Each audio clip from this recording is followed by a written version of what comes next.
Hi guys, Assalamu alaikum warahmatullahi wabarakatuh. Welcome back to my channel Mariam's Vlog. আপনারা সবাই কেমন আছেন? আশা করছি যে যেখানেই আছেন অনেক ভালো আছেন। আমরা আল্লাহর রহমতে অনেক ভালো আছি। আজকে হচ্ছে অনেক মজার একটা রেসিপি নিয়ে আসছি। অনেক মজা, শুধুমাত্র হচ্ছে হাফ কাপ আটা দিয়ে আমি অনেক মজার একটা রেসিপি তৈরি করব। চলুন দেখা যাক কিভাবে আমি রেসিপিটি তৈরি করি। পিঠা রেসিপি। আমি এখানে কিন্তু অল্প পরিমাণে একটু লবণ দিয়েছি আর দিয়ে দিলাম হচ্ছে হাফ কাপ আটা। তোমরা চাইলে কিন্তু এটি চালের গুঁড়ি দিয়েও কিন্তু এই হচ্ছে পিঠাটি তৈরি করে নিতে পারেন। এখন অল্প অল্প পানি দিয়ে সুন্দর আমি একটা ডো তৈরি করে নিব। মাত্র একটা উপকরণ দিয়ে অনেক মজার কিন্তু এই হচ্ছে পিঠা রেসিপিটি করে একটা ডো তৈরি করে নিয়ে আসছি। এটি কিন্তু সুন্দর করে একটা সুন্দর সফট একটা ডো তৈরি করে নিতে হবে। দেখেন ডোটা কিন্তু তৈরি হয়ে গেছে, অনেক সুন্দর সফট হয়েছে। এখন আমি এটি 10 মিনিটের জন্য হচ্ছে রেখে দেব।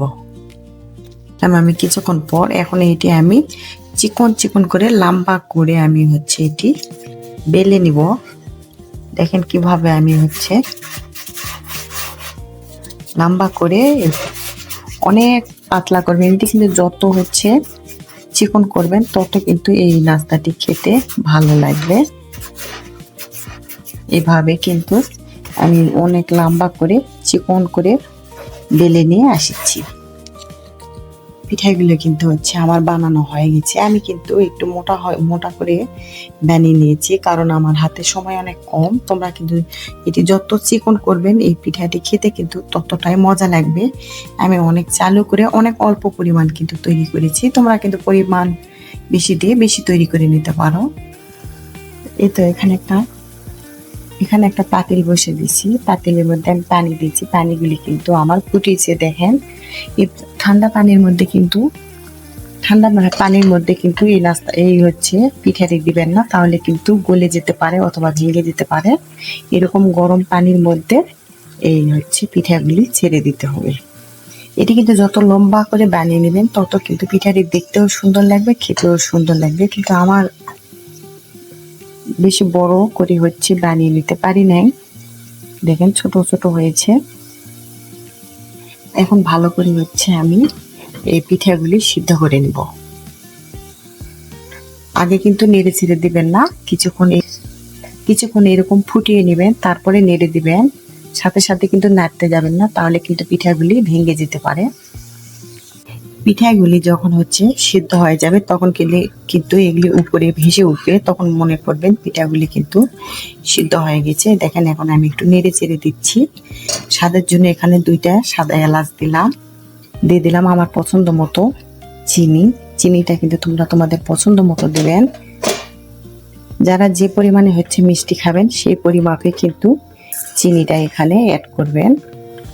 আমি কিন্তু আমার স্বাদ মতো আমি চিনিটা হচ্ছে দিয়ে দিয়েছি। এখন দিয়ে দিব আমি এখানে কিছু হচ্ছে 2 টেবিল চামচ হচ্ছে গুঁড়া দুধ হচ্ছে পানি দিয়ে ভালো করে ফেটিয়ে রাখছিলাম, সেই দুধটুকু এখন দিয়ে দিচ্ছি। দিয়ে ভালো করে আমি একটু ভালো করে সিদ্ধ করে নিব, মানে পাক করে নিব। এখন আমি হচ্ছে কিছুক্ষণের জন্য এটি অফ করে রেখে দিব। দেখেন দেখলেই বুঝতে পারবেন কতটা লোভনীয় হয়েছে মাশাআল্লাহ। পরিবারের সবাইকে যদি একবার এই পিঠাটি তৈরি করে খাওয়ান, তারা কিন্তু বারবার রিকোয়েস্ট করবে এই পিঠাটি তৈরি করতে।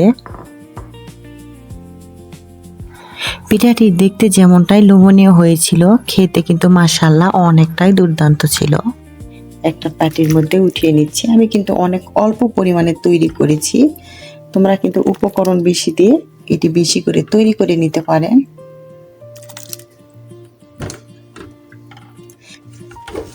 আজকের ভিডিওটা আমার এই পর্যন্ত। আপনারা সবাই ভালো থাকবেন, সুস্থ থাকবেন এই দোয়া করি। আমাদের জন্য দোয়া করবেন। আসসালামু আলাইকুম ওয়া রাহমাতুল্লাহি ওয়া বারাকাতুহু। আবার আসবো নতুন একটা রেসিপি নিয়ে। এই পর্যন্ত সবাই ভালো থাকবেন। আল্লাহ হাফেজ।